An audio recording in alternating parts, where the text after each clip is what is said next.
means everything for me to be here. It's been a dream ever since I was at the age of 6, man. Be on the podium like this, and it's just amazing to be here. The experience has been second to none. I've learned a lot from these guys that I'm around in my group. Learned a lot from scouts, coaches, and everything.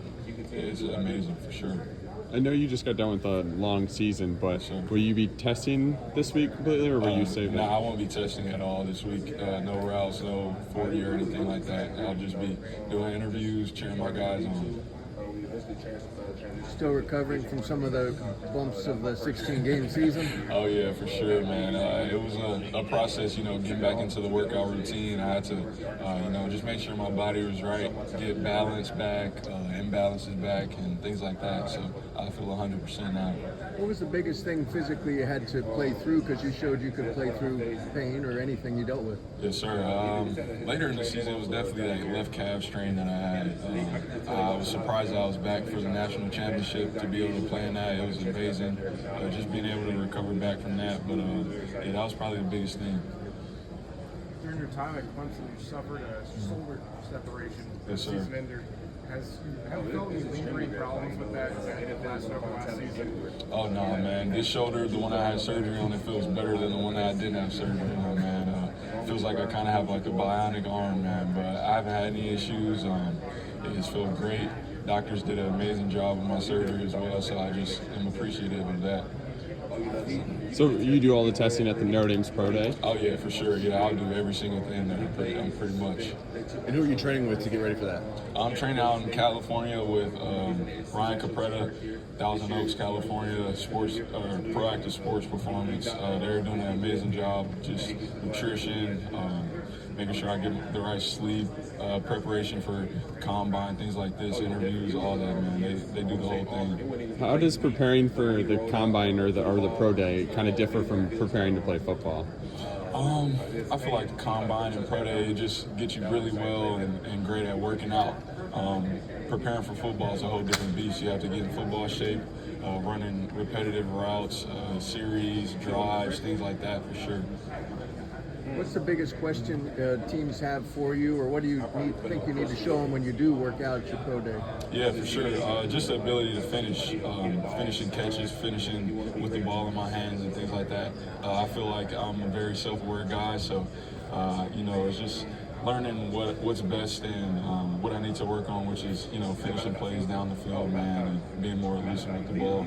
There's a difference between speed and functional speed, football speed. Yes, sir. How does that work in your benefit that you know how to use your speed? I feel like it works out well, in my opinion. I have the ability to, stretch the field, eat up cushion that defenders have, and things like that, and I feel like the scouts have seen that. No, sir, I'm not running. No, sir. That's kind of the theme for guys from actually Notre Dame, guys who have long seasons. What kind of challenge is that? Both, you got some injury, you got that deal as well, but also the long season. Quick turnaround. How challenging is that? Oh, man, I just look at it as a positive, for real, just being able to play a season that was that long, being able to make it to the national championship. Not a lot of guys got to be able to experience that, and I'm just appreciative of the opportunity. Yes, sir. Yeah. Yes, sir. Well, looking back on your decision to transfer to Notre Dame, why ultimately did you choose Notre Dame? I chose Notre Dame just for the people mainly, man. Coach Freeman, he's hard to pass up. Smile, the genuine kind-heartedness that he has, it's amazing. Especially guys like Riley and Leonard choosing to go there as well, man. It was kind of a no-brainer just to go there and compete with guys that love football just as much as I do. Did you think that you could prove something at Notre Dame that you maybe couldn't at Clemson potentially for the NFL? No, I just wanted to win, man. That was the biggest thing. I'm a team-first guy. I could have went anywhere to get the stats and all that, but I wanted to win a national championship. Do you still stay in touch with anyone at Clemson? Oh, yeah. I got guys at the Combine. My guy Marcus Tate, Phil Moffitt, Jake Brennan-Stewart, Barry Carter, like all those dudes, man. I stay in touch with a few coaches as well, man, for sure. It seems like the NFL, that college football has more and more become such a web of connections now with the transfer portal and stuff. Does it feel like one big I don't know, AAU circuit, if you will, like the NFL Combine? Oh yeah, for sure, man. I know there's guys in my group here that I've known since high school, just training in California, things like that, and it's just amazing to see them here at this level, for sure. It definitely feels like that. Thank you. Yep, of course. First time in a while that Notre Dame will have a full quarterback battle, and you know the three main guys that'll have a shot at that. Maybe could you break down the three guys who will battle to be Riley's successors? Oh man, Steve Angeli, CJ Carr, even like Kenny, dudes like that, man. Those are all ballers. I feel like it's going to be a tough decision for the coaches down up there at Notre Dame, man, just to see who starts the season off and things like that. But I feel like this spring, they're going to battle their tails off and try to prove who deserves it, for sure. I think highly of every single one of those dudes. I just can't wait to see who steps out on the field. Did you get a chance to run routes with all three of them at some point? Oh yeah, for sure. We would have throwing sessions like in the summer and things like that. They'd be in rotation.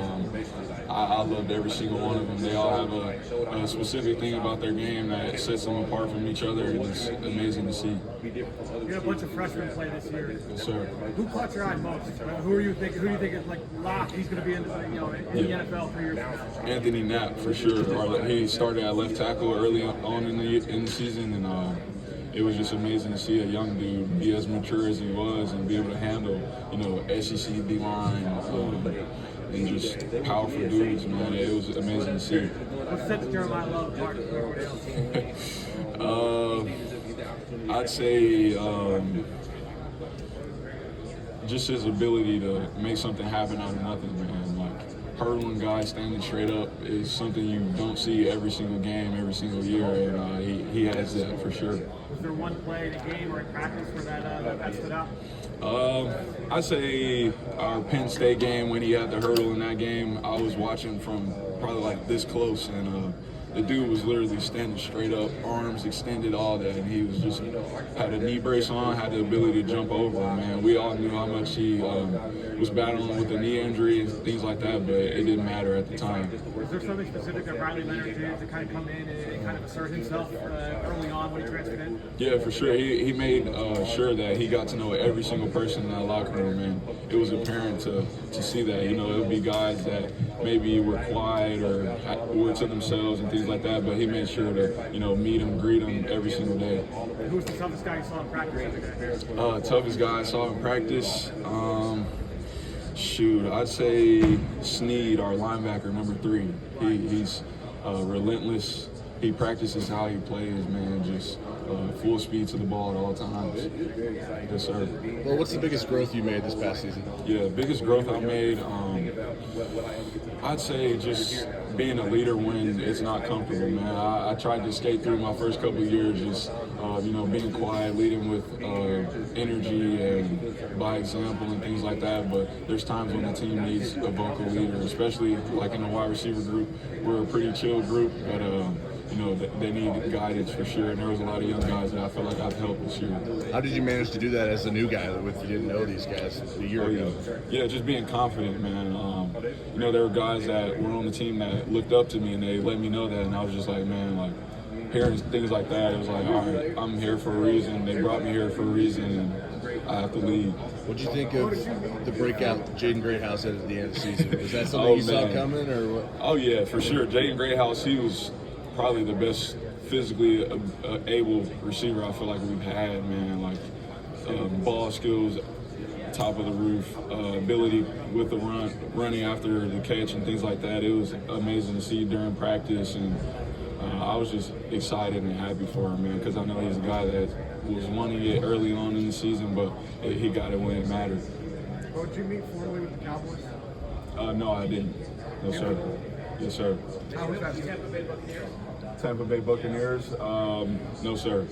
No, sir. Do you watch any tape of the guys in the league right now? Yes, sir. Yeah, I watch a whole lot. One guy being T. Higgins, man. I was able to meet him in high school and things like that, and I followed him all the way up. Where was that? Was it some kind of an event? Or? Yeah, I met him at a Clemson summer camp. I'd say it was going into my junior year of high school. He was there watching. And he thought highly of me as well, and I just appreciated talking to him and things like that. Oh yeah, for sure. I watch an array of guys from Chase to Devontae Adams, Cortland Sutton.